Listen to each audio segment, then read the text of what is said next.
Maka isi pokok trikora salah satunya itu ialah A jawabannya. Maka untuk nomor 2 jawabannya A. Oke, kita lanjut ke soal nomor 3. Pelaksanaan demokrasi liberal di Indonesia membawa perubahan di berbagai bidang kehidupan.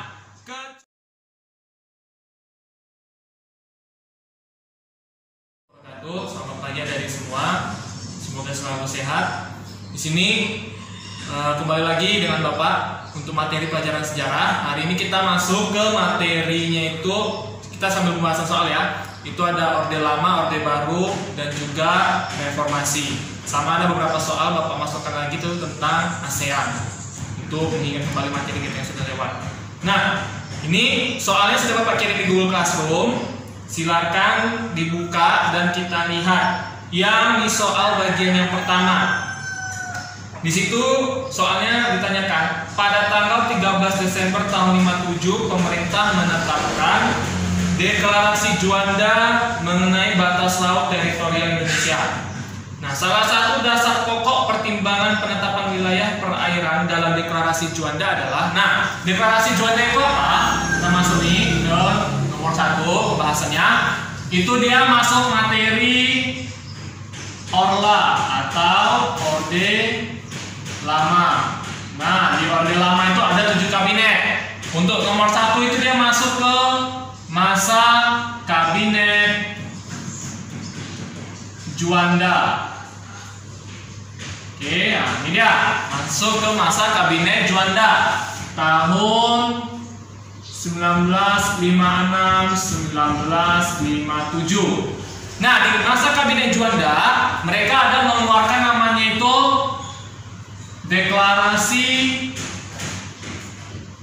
Juanda. Ini disebut juga dengan Deklarasi Maritim karena menentukan batas laut Indonesia.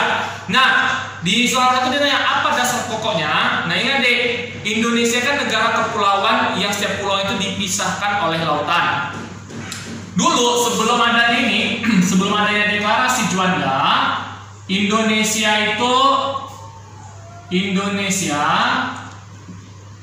dipisah teritorinya.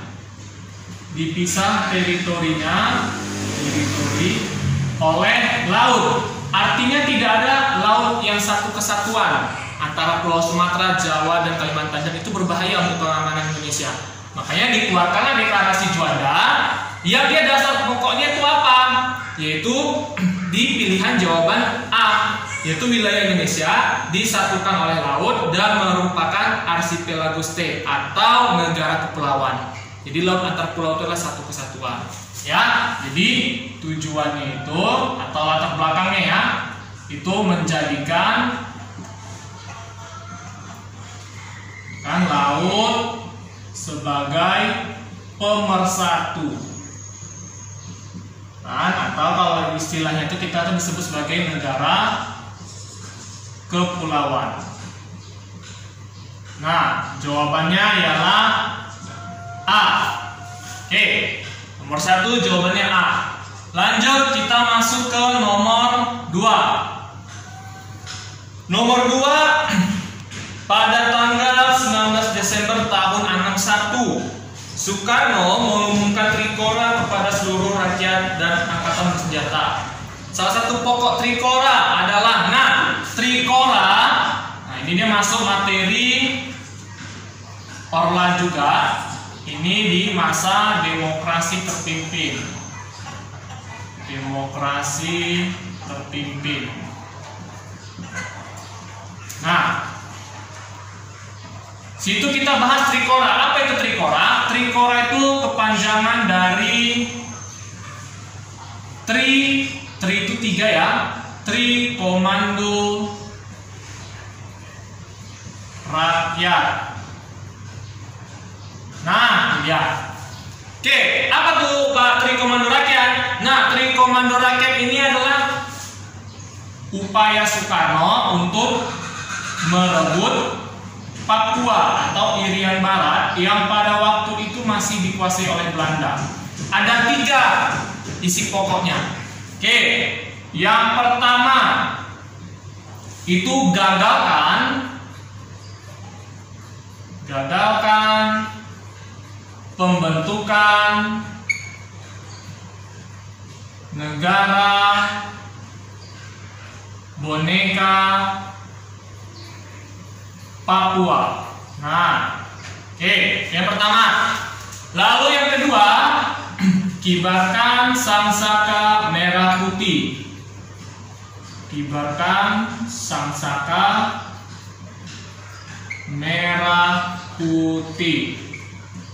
Nah, lalu yang ketiga ialah bersiap untuk mobilisasi umum. Mobilisasi umum. Apa maksud dari mobilisasi umum? Mobilisasi umum itu maksudnya pergerakan massa untuk membantu TNI merebut Irian Barat dari Belanda. Nah, isi pokok Trikora salah satunya itu ialah A jawabannya. Maka untuk nomor 2 jawabannya A. Oke, kita lanjut ke soal nomor 3. Pelaksanaan demokrasi liberal di Indonesia membawa perubahan di berbagai bidang kehidupan kecuali. Nah, untuk nomor 3 ini materinya tetap orla. Itu masa Bapak singkat demolib ya, itu demokrasi liberal. Jadi katanya gini, perubahan apa saja yang dibawa oleh demokrasi liberal dalam kehidupan. Nah, ingat deh, inti dari demokrasi liberal, nah ini dia kan, namanya liberal. Kalau liberal itu artinya bebas. Nah, berarti secara prinsipnya demokrasi liberal itu menghargai kebebasan individu berorganisasi ataupun berserikat, berkumpul, menyampaikan pendapat, ya kan? Hanya liberal di sini dia menghargai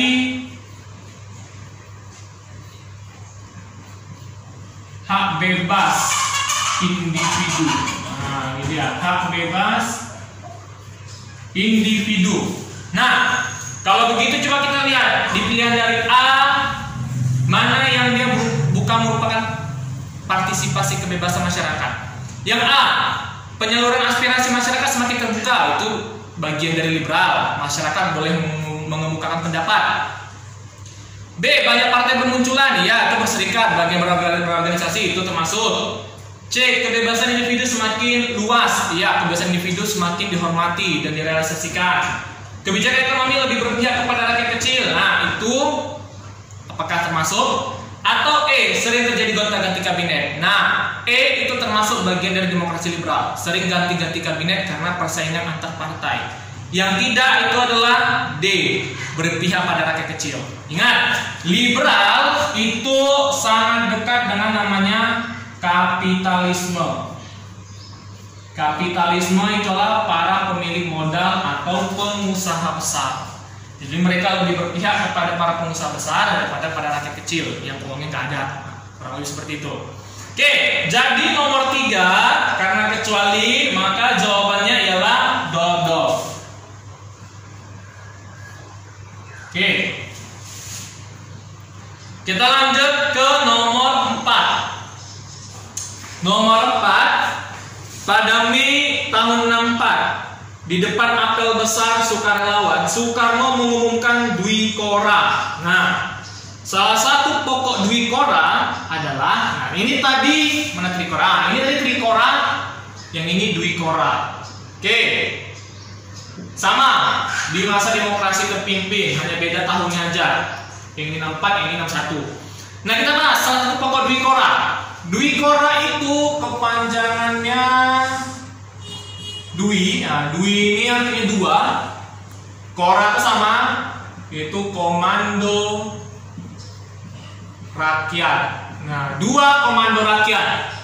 Kalau ini tujuannya merebut Irian Barat, maka Dwi Kora itu tujuannya ialah menggagalkan pembentukan negara Federasi Malaysia. Kenapa? Karena Soekarno punya cita-cita dan keinginan agar Malaysia itu disatukan dengan Indonesia, tapi Inggris tidak mau. Inggris mau Malaysia dimerdekakan sendiri. Nah, oke itu dia. Lalu apa isi pokoknya? Nah, kita bahas. Isi Dwi Kora, namanya Dwi berarti isinya hanya ada 2. Oke, yang pertama, isinya yang pertama, gagalkan pembentukan negara Federasi Malaysia. Dan lalu yang kedua ialah perkuat ketahanan revolusi Indonesia. Oke, berarti dilihat dari pilihannya, jawabannya itu ialah A, perkuat ketahanan revolusi Indonesia. Nah ini, sorry, yang nomor 1 bukan gagalkan, tapi bantu perjuangan revolusioner rakyat Sabah Sarawak. Nah, Sabah Sarawak ini ialah wilayah Malaysia di Kalimantan. Sabah, Sarawak, Singapura, dan Brunei. Oke, dia. Nah, maka untuk nomor 4 itu jawabannya ialah A. Lanjut di soal nomor 5. Nah, soal nomor 5 tujuan adalah, itu silakan dibaca dulu A sampai E. Sekarang kita bahas dulu. KAA ini apa? Ini KAA, Bapak singkat KAA ya, Konferensi Asia Afrika. Ini dilaksanakan pada masa Kabinet Ali 1.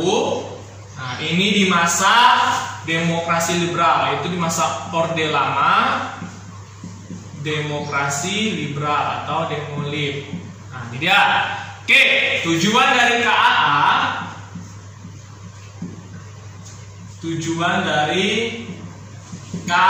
Oke, tujuan dari KAA yang pertama itu ada banyak tujuannya ya. Itu ada 10 dia, Dasar Sila Bandung. Yang disebut dengan Dasar Sila Bandung. Nah, yang harus kalian ingat itu dia poinnya, tujuan dari KAA adalah membangun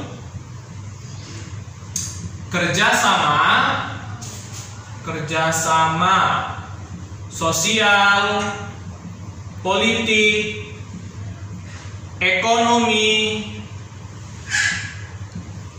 dan budaya antar negara Asia Afrika. Nah, ini dia tujuan pokoknya. Nanti dari KAA ini, dari tujuan pokoknya itu dia ada hasilnya. Itulah yang disebut juga dengan Dasar Sila Bandung atau 10 Sila Bandung. Ada banyak, mulai dari menghormati hak prerogatif setiap negara, tidak mengintervensi atau ikut campur terhadap urusan setiap negara. Nah, maka dari penjelasan ini, jawabannya itu nomor 5 adalah A. Memperkuat kerjasama dalam berbagai bidang sosial, politik, ekonomi, budaya antara Asia Afrika serta menciptakan perdamaian. Oke, ini jawabannya ialah A. Kita lanjut ke nomor 6. ZOPAN, Zone of Peace, Freedom and Neutrality, merupakan pernyataan sikap dari negara ASEAN. Oke, latar belakangnya ZOPAN. Ingat deh, ASEAN itu lahir tahun 1987. ASEAN ini tujuannya kenapa mereka didirikan dan ada ZOPAN. Ingat, pada masa itu kita sedang masuk ke fase perang dingin. Oke ya. Nah, jadi di ASEAN dibentuk ZOPAN. Tujuannya apa? Supaya wilayah ASEAN tetap netral. Ingat, karena pada masa perang dingin terjadi 2 kubu, blok barat, blok timur. Nah, Asia Tenggara tidak mau terlibat dalam pertempuran mereka, sehingga dibentuklah itu dia ZOPAN yaitu agar ASEAN tetap netral. Nah, dan juga supaya apa itu? ASEAN itu terbebas dari konflik perang dingin antara Amerika dan Uni Soviet. Nah, dari penjelasannya itu, maka jawaban yang paling tepat, latar belakangnya yang jadi latar belakang lahirnya Zoppan, apakah A, B, C, D, atau E? Maka kaitannya dengan perang dingin, jawabannya itu ialah D, yaitu kekhawatiran karena meningkatnya pengaruh perang dingin di kawasan Asia Tenggara. Takut terjadi perang juga di Asia Tenggara, sehingga dibentuklah Zoppan. Nah, jawabannya ialah dodol. Oke, dulu ya. Lanjut ke nomor 7. Nomor 7, pada awal kemerdekaan Indonesia menganut sistem politik multipartai. Itu ini maklumat. Oke, ingat, maklumat yang keluar di masa masa Orde Lama. Itu ada maklumat 3 November. Maklumat 3 November ini tahun 1945 itu mengharuskan Indonesia membentuk sistem multi partai. Nah, dia.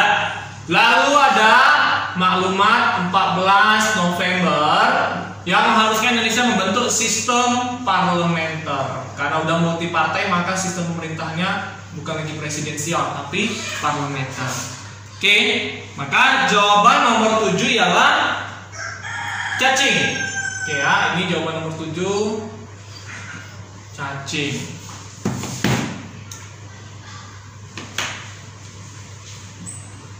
Oke, lanjut ke nomor 8. Kelompok cendekiawan pada masa demokrasi terpimpin menolak dominasi ideologi komunis pada organisasi budaya Lekra, melawan dengan membentuk organisasi budaya nasional bernama. Oke, nomor 8 ini masuk dia ke materi demokrasi terpimpin. Oke, demokrasi terpimpin inilah yang kalau kalian tahu itu ada peristiwa G30 SPKI. Itu bangkitnya kekuatan bangkitnya kekuatan partai komunis. Nah, untuk di demokrasi terpimpin ada persaingan antara pihak komunis dalam berbagai bidang politik, ekonomi, budaya. Di sini dalam bidang budaya, komunis itu membentuk organisasi budaya yang disebut juga dengan Lekra atau Lembaga Kesenian Rakyat. Nah, golongan demokrasi yang nasionalis nggak mau kalah. Mereka membentuk lembaga kebudayaan tandingan yang disebut juga dengan Manikebu. Manikebu yaitu kepanjangan Manifesto Kebudayaan. Oke, maka jawabannya untuk nomor 8 adalah E, yaitu Manikebu. Nomor 9. Nah, nomor 9 ini gampang. Latar belakang dikeluarkan deklarasi Juanda. Kalau tadi itu salah satu pokok pemikiran, maka yang ini latar belakangnya.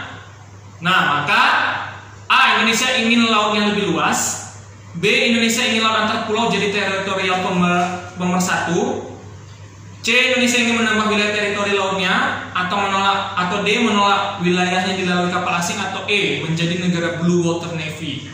Nah, sesuai yang dengan Bapak jelaskan tadi, maka jawabannya ialah B, Indonesia menginginkan laut antar pulau menjadi laut teritori dan pemersatu. Oke, nomor 9 jawabannya ialah B. Sudah Bapak jelaskan tadi mengenai deklarasi Juanda. Nah, untuk hasilnya sendiri, ini Bapak jelaskan aja ya, langsung keluar. Hasil dari deklarasi Juanda, wilayah laut kita antar pulau itu jadi semakin luas.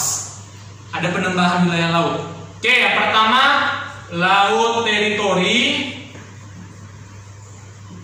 itu dari 3 mil bertambah menjadi 12 mil. Ditambah zona ekonomi eksklusif yaitu 200 mil. Oke, siap. Lanjut ke nomor 10.